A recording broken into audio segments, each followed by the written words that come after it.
topic is about water management and conservation. Water is essential for life, but its shortage and degradation pose significant challenges. Effective water management and conservation are critical to ensuring a sustainable water future. So today, let's tackle about the challenges and opportunities of our water management and conservation. Next, what is water conservation? Efficient use of water to prevent waste. So, this topic teaches kung saan nato pag-preserve, saan nato proper use of water para hindi makakuan, hindi lang sayang nato mga tubig. That's why it matters. It ensures sustainable water supply, protect ecosystem, and reduces treatment costs. Siyempre, for future generation, may magamit pa sa sunod ng mga generation na sumusunod sa ato. Reduces treatment costs. Di ba kayo pag hamok sayang ng tubig, hindi mas dako ang bill nga atong mabayaran sa tukuan. Di ba kung kay dako na meron na nato sa tubig. So next, the importance of water conservation. We have three benefits, which is the environmental, economic, and social benefits. Environmental benefits preserves habitats, maintain water levels, and reduces pollution. So sa environmental benefits, mga importante ang mag-conserve ng water kay para ang ato sa mga hayop is naalagyan ko yung mga mabuan ng mga water. So kaya di ba pag ang isa ka hayop is naadali tapos may tubig, may possibility nga mo balin sila sa laing nga lugar kay wala lagi kuan tubig. Conserving water helps maintain our healthy ecosystems and supporting biodiversity and wildlife habitats. Next is for the economic benefits. Lowers water bills and reduce infrastructure costs. So water conservation reduces water bills, saving household, business, and industries money. So sa pag mag-conserve kita ng tubig, mas kami atong babayaran na bill. Sa social benefits, ensures clean water access and promotes sustainable water living. So pag mag-conserve ng mga water, makakuanya ko na ito nga impure, tapos pag dili ta magkalat-kalat sa itong mga basura, like sa i-report kanina ni Nepi na pag hamog basura ang atong i-waste, may possibility nga makuha ng atong water maapektuhan. So, key area for water conservation. So, residential. Dapat i-fix na ito atong mga list. Kaya bisan gamay na ang mga tuyo, count ko na sa isa ka-adam, count ko na leaks can waste significant amounts of water. Fixing leaks promptly can save up to 20 gallons of water per day. So, 20 gallons per day, hindi kada water pwede na makagamit diyan na ang mga laing pamilya ngaway water kay tapos kita usado tag tubig. So next, sa commercial, use water efficient technologies. Install water efficient appliances such as dishwasher and washing machines, and implement water saving technologies like free water use system. So ang atong mga tubig na pwede may possibility pa na pwede pa buko na itong mga buwan sa CR, pwede pa buko sa itong mga plants, dapat gabito sa plato. Since for agricultural efficient irrigation, so mga itong para sa itong mga plants na nasa gyapon yung magahinan sila ng tubig para ma-inig gyapon, ma-distribute gyapon sa itong irrigation ang tubig. So install efficient fixtures, conduct regular maintenance, use drought-resistant crops. So mga to efficient fixtures dapat sa mga sa kanang sa tubo bitaw nato dapat maintain nato i-check, tapos pag na mga kainala may say nga matingay lang ta nga kada ko sa atong payron sa tubig, tapos mo to wala na to na ibawaan nga itong mga daan nato mga usan mga tubo is sana yung mga leak na yung mga buslot. Conduct regular maintenance sa mga to, dapat maintain nato maintenance sa atong kuan. Use drought-resistant crops, motong para sa gingon yung bigay itong mga sprinklers bitaw para mas malesen ang kuan gamit ang tubig. Kaya sa sprinklers, motong ginacycle na diyan pa ng tubig. Ang tubig motong may masayang. So tips for conserving water at home: fix leaks, install low flow fixture, efficient flow care, and reduce water waste. Motong ihon kay ina pareha na sila. So technology and innovations in water conservation. So, in sa smart meter, siyempre nagka-innovate naman ta, nagka-technological na. So, ang use din ng smart meters is monitor water usage. Pwede naman kunin sa phone, tapos dito monitor niyo mo kung napay kung pila ang nagamit niyo sa tubig, tapos dili makita ninyo kung ay mga nag-awas ng tubig na wala ginagamit, no? Itong dalira makuan. Tapos makabalance sa mo dito kung pila rin yung bayarangan sa bill. Sa rainwater harvesting, collect rainwater for irrigation. Mga itong sa kanang nagamit ng subugan nato minsan, di ba, kanang panglabi ng bagway ato awas, kay nag-maintenance check-up na gamit sa atong supply money.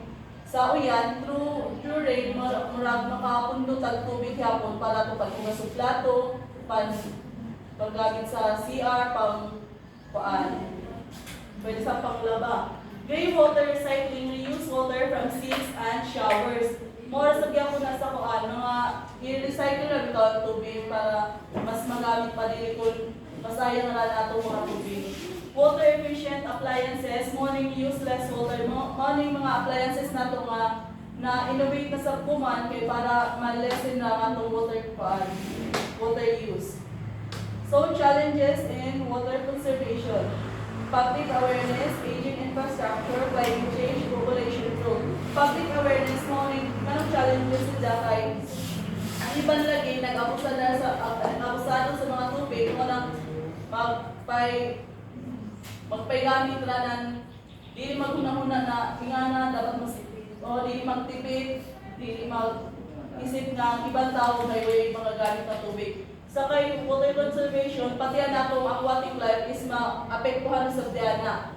Tapos aging infrastructure, mga luma nato ng mga gamit sa atong bayay. May mga leaks na mahitabo na. Tapos climate change, sa atong klima, maapektuhan gyapon ang atong challenges gyapon na. Tapos population growth, syempre naghahamot kita mas demand na kadto ng tubig, labi na limpyo ang tubig, dapat clear kay para sa atong benefit. Tapos ang solutions is increase education, invest in infrastructure, and implement policies. Di ba mo itong nakuha ni Nevi na mga policies nga ginapatupad sa atong kuan. Tapos increase education, so magpakuan ng education. Mga public awareness, di ba may mga symposium. Tapos invest in infrastructure, pagkuhan na ang mga daan nga gamit. So conclusion, water conservation is crucial for a sustainable future. Simple practices and innovation can make a big difference. Addressing challenges and promoting water saving across our key.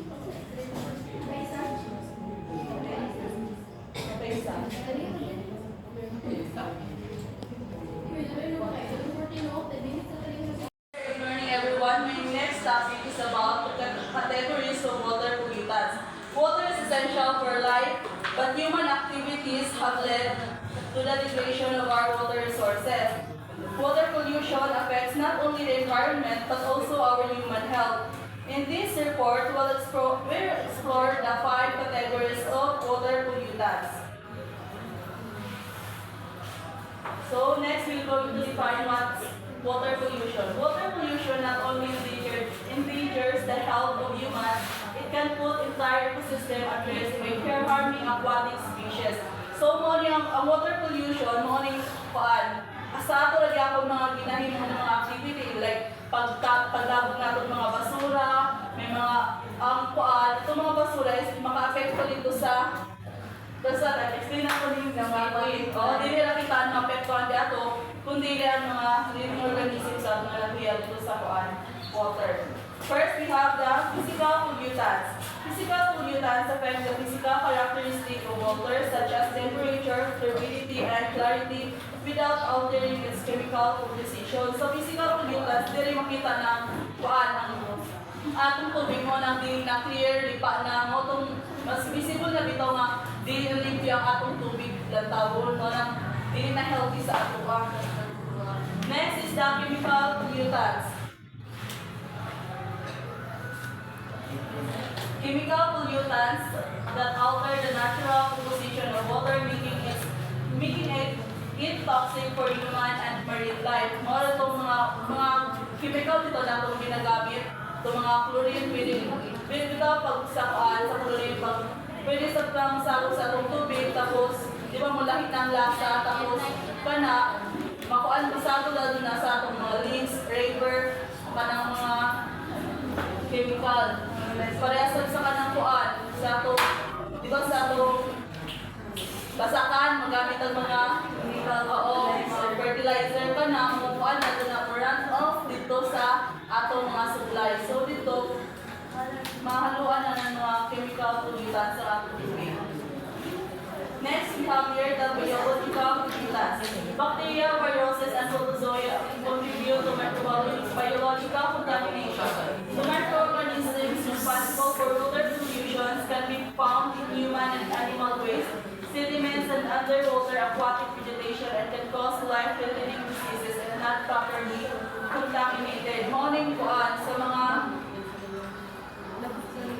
living organisms and biological materials that contaminate water, spreading diseases and infections. So kini mga pollutants pag na-intake na to ni dili na magka-hazard dato sakit na mga kuan,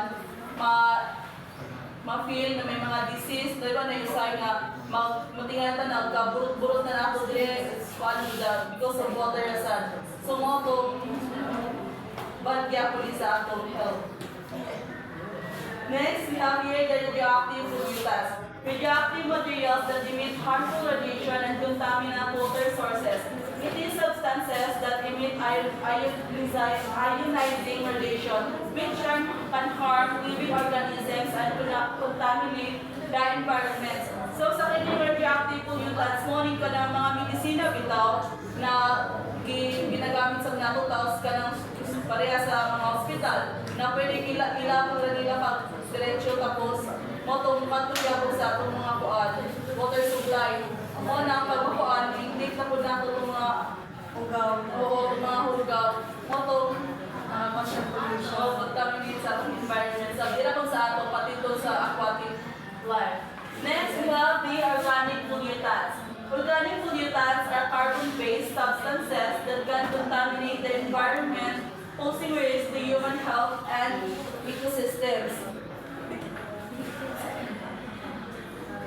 So, carbon-based substances, both the biodegradable and non-biodegradable, that disrupts our environment. Small itong mga kuan, mga wastewater, tapos ang atong oil spills, di ba pag mahalo sa ato, kung grabe ka na epekto kay syempre kita mas need na nato ang clean nga water kay tapos ang atong population growth tagahamon, so dapat ang atong demand is limpyo nga tubig na.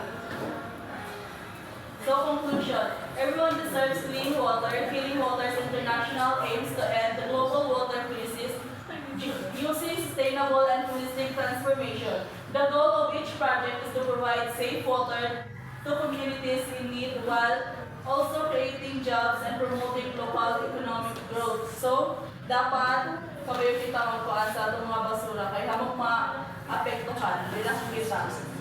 Thank you.